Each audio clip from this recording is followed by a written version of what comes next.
Fast గా బయటకు వచ్చేస్తుంది యేసుక్రీస్తు నామములో.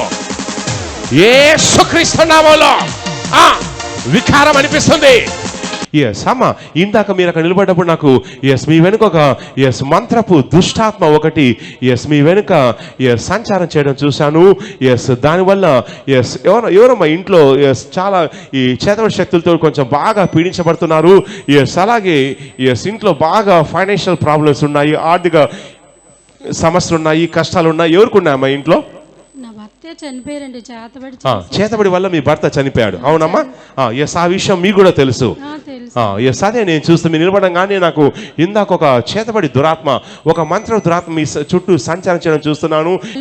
వ్యాపారాలు చేసుకునేవారండి, బట్టల వ్యాపారాలు చేసుకునేటప్పుడు అసలు అంతా బాగానే ఉండేవారండి. కరెక్ట్గా వారం రోజుల్లోనే చేతబడి చేసి మరి అక్కడ ఆ సంతల్లో వ్యాపారాల్లో ఏం జరిగిందో తెలియదు. అక్కడ వాళ్ళు సవాల్ చేయడం చూస్తున్నాను. నెక్స్ట్ వాళ్ళు మీపై చేతబడి చేయడం చూస్తున్నాను. మీ అసలు మీద చేతబడి చేసినప్పుడు సడన్ గా ఎవరో ఇట్లా వాంతి చేసుకోవడం నేను చూస్తున్నాను. ఎవరైనా వాంతి లాగా చేసుకున్నాడమ్మా మీ దగ్గర? అంటే కరెక్ట్గా ఒక్క వారంలో 15 రోజులండి. అమావాస్య రోజు బాగలేదు, నెక్స్ట్ పుణ్యం వచ్చే లోపల ఫినిష్ అయిపోయాడు. అవునమ్మా? కార్తీక పౌర్ణమికి చనిపోయారు. అదే చూస్తున్నాను.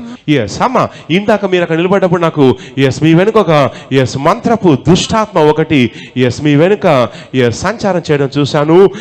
దానివల్ల ఎవరమ్మా ఇంట్లో చాలా ఈ చేతబడి శక్తులతో కొంచెం బాగా పీడించబడుతున్నారు. అలాగే ఇంట్లో బాగా ఫైనాన్షియల్ ప్రాబ్లమ్స్ ఉన్నాయి, ఆర్థిక సమస్యలు ఉన్నాయి, కష్టాలు ఉన్నాయి. ఎవరికి ఉన్నాయమ్మా ఇంట్లో? చనిపోయారండి, చేతబడి వల్ల మీ భర్త చనిపోయాడు. అవునమ్మా? ఎస్, ఆ విషయం మీకు కూడా తెలుసు. ఎస్, అదే నేను చూస్తూ మీరు నిలబడంగానే నాకు ఇందాక ఒక చేతబడి దురాత్మ, ఒక మంత్ర దురాత్మ మీ చుట్టూ సంచారం చేయడం చూస్తున్నాను.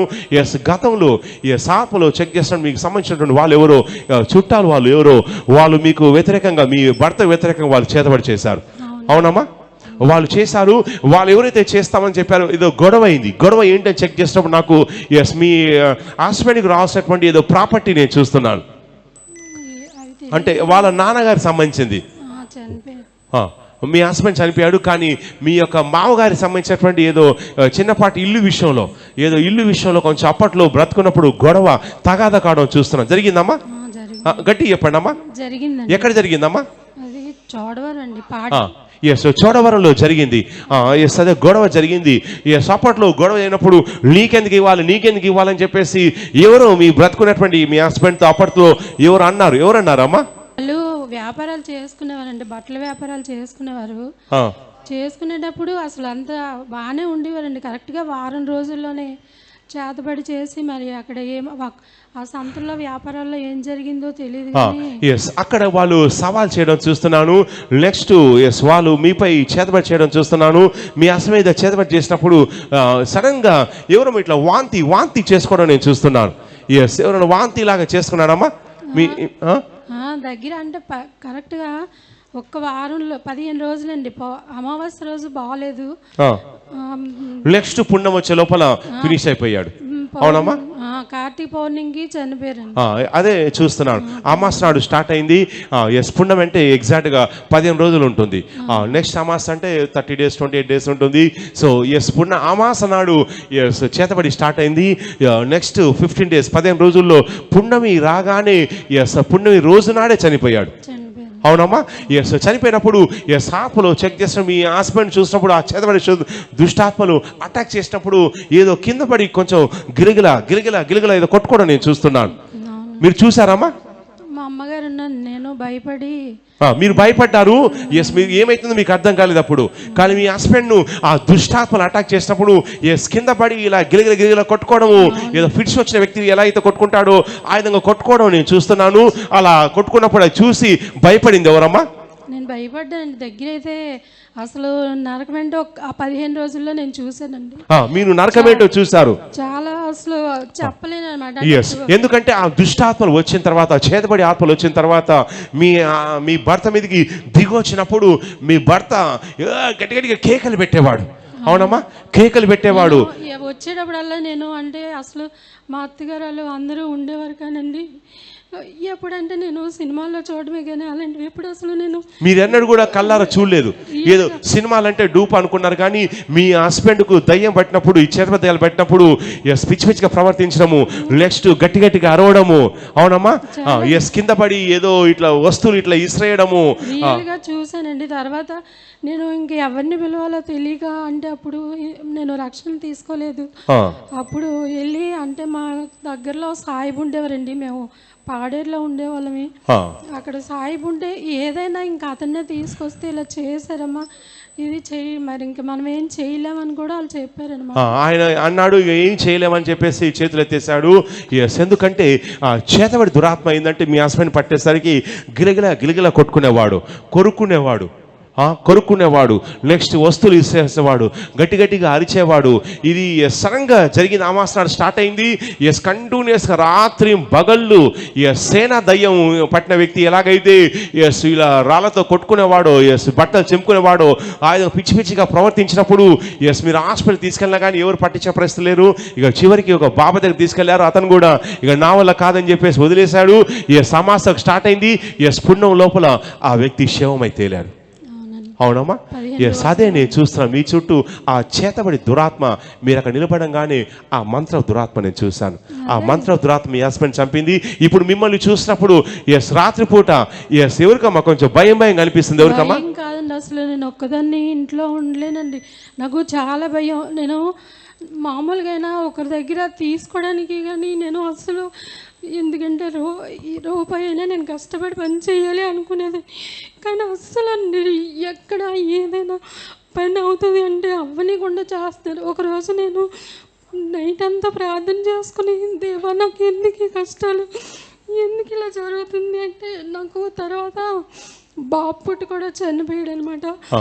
చనిపోతే అప్పుడు దేవుడు చూపించాడు, వీరిద్దరే నిన్ను ఇబ్బంది పెడుతున్నారని దేవుడు నాకు చూపించారండి.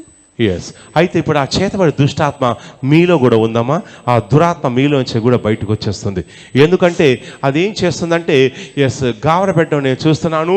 తర్వాత కడుపులో మొత్తం కూడా ఇట్లా పిసికేసినట్టు నొప్పిలాగా, మంటలాగా, గాబర కనిపించడము, రాత్రిపూట నిద్ర పట్టకపోవడము, ఏదైనా నాకేమైనా జరుగుతుందేమో, అవుతుందన్న భయము, ఈ ఆందోళన ఎవరికి ఉందమ్మా? మీకే ఉంది. నెక్స్ట్ అలాగే ఒక్కోసారి మీ ఇంట్లో మీరు ఒంటరిగా ఉన్నప్పుడు ఏదో ఒక నల్లని మంత్రపు దురాత్మ ఒక నల్లని రూపంలో, నల్లని ఆకారంలో ఒక నీడలాగా, ఎలాగైతే మనిషి నీడ పడుతుందో ఆ నీడలాగా మిమ్మల్ని ఇట్లా వెంబడించడం నేను చూస్తున్నాను. మీకు కనిపించిందమ్మా? నాకు కనిపించిందండి. ఒకసారి మామూలుగా నేను పడుకుంటే ఇలా పైనుంచి ఇలా వెళ్ళినట్టు అనిపించింది నాకు. అసలు ఇంకా అప్పటి నుంచి నేను ఒక్కదాన్ని అయితే ఉండను, నాకు చాలా భయం. మీ నుంచి అట్లా నల్లని ఆకారం ఇట్లా నీళ్ళలాగా వెళ్ళినట్లు మీకు అనిపించింది. ఆ దుష్టాత్మ మిమ్మల్ని మీ ఒంట్లో ఉండవు నేను చూస్తున్నాను. ఆ దుష్టాత్మ ఇప్పుడు మీ ఒంట్లో నుంచి అది బయటికి రాబోతుంది. అయితే ఆత్మలు నేను చెక్ చేసినప్పుడు నాకు ఎవరో మిమ్మల్ని టార్గెట్ చేయడం నేను చూస్తున్నాను. మిమ్మల్ని టార్గెట్ చేసి మిమ్మల్ని కూడా కంట్రోల్ చేతిలోకి తీసుకోవాలి, లేదా మిమ్మల్ని చంపేసేయాలి, మిమ్మల్ని లేపేసేయాలని చెప్పేసి వాళ్ళు మీపై కూడా ఫోకస్ ఉండవు నేను చూస్తున్నాను. ఆ దురాత్మ ఇప్పుడు బయటకు వచ్చేస్తుంది. కళ్ళు మూసుకోండి అమ్మా. కళ్ళు మైక్ ఇచ్చేసారు, ముందుకు రండి. ఆ దుష్టాత్మ గట్టిగా అనుకోండి, నా మనసులో అనుకోండి. ఏ దురాత్మ నాలో నుంచి బయటికి రావాలని అనుకోండి. అనుకోండి నజరేయుడైనటువంటి యేసుక్రీస్తు నామములో పాతాళం నుంచి, యేసుక్రీస్తు నామములో అగ్ని గంధకాలు ఈ బిడ్డ పొట్టలోనికి, తల్లోనికి, వంటలోనికి యేసుక్రీస్తు నామములో అగ్ని గంధకాలు ప్రవేశిస్తున్నాయి. ఈ వంటలో ఉన్న దురాత్మలు నిన్నే,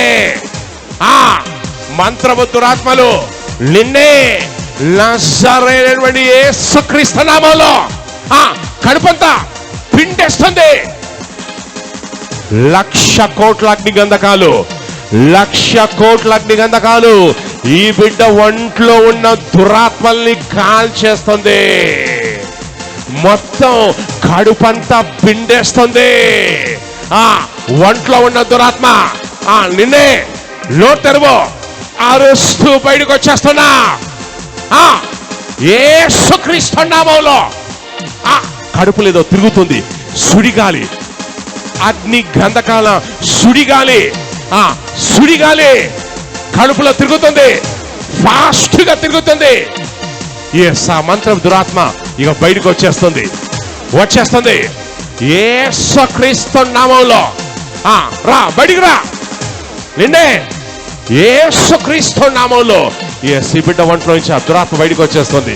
భయాన్ని కలిగించే దురాత్మ, చేతబడి దురాత్మ యేసుక్రీస్తు నామములో ఒళ్ళంతా మంటలు, ఒళ్ళంతా పాతాలపు అగ్ని గంధకాలు, ఒంట్లో ఉన్న దురాత్మలు ఈ అగ్ని గంధకాల్లో కాలిపోతున్నా. కాలిపోతున్నా. ఆ దురాత్మ కదులుతుంది. కదులుతుంది. గొంతు వరకు వచ్చేస్తుంది. కడుపంతా పిండేస్తుంది. లో తెరవా అరుస్తూ బయటకు వచ్చేస్తున్నా. యేసుక్రీస్తు నామములో అది బయటకు వచ్చేస్తుంది. యేసుక్రీస్తు నామములో నోటి ద్వారా అలాగే బయటకు వచ్చేస్తుంది. చూడండి, నోట్లో నుంచి ఒక నల్లని పొగ లాంటిది బయటకు వచ్చేస్తుంది. నల్లని పొగ లాంటిది నోట్లో నుంచి ఫాస్ట్ గా బయటకు వచ్చేస్తుంది. యేసుక్రీస్తు నామములో వికారం అనిపిస్తుంది, వాంతి అనిపిస్తుంది. వాంతి రూపంలో ఆ దుష్టాత్మ బయటకు వచ్చేస్తున్నావు. రా, ఉమ్ము రూపంలో బయటకు వచ్చేస్తున్నావు. బయటకు వచ్చేస్తున్నావు. అలాగే ఇంకొకటి యేసుక్రీస్తు నామములో మొత్తం కడుపులో నుంచి, తల్లో నుంచి, పొట్టలో నుంచి యేసుక్రీస్తు నామములో బయటకు వచ్చేస్తున్నావు. ఈ బిడ్డకు విడుదల ప్రకటిస్తున్నాను. దేవుడు కార్యం చేయబోతున్నాడు యేసుక్రీస్తు నామములో. అమ్మ ఏదో గవర్నమెంట్ లో ఏదో సంథింగ్ ఏదో ఇల్లు కోసం ఏదో ట్రై చేస్తున్నారు. ఎవరమ్మా? గవర్నమెంట్ లో నాకు హౌస్, నేను ఇందాక ప్రార్థన చేసినప్పుడు గవర్నమెంట్ లో హౌస్ కనబడింది. ఎవరమ్మా గవర్నమెంట్ లో హౌస్ కోసం? నేనే ట్రై చేస్తున్నాను. మీరే ట్రై చేస్తున్నారు? అవునమ్మా. మీ గవర్నమెంట్ లో ఒక ఇల్లు రాబోతుంది. గట్టిగా అరిసేవనండి. మీరు సాక్ష్యంతో రాబోతున్నారు. దేవుడు మీ కార్యం చేయబోతున్నాడు. God bless you.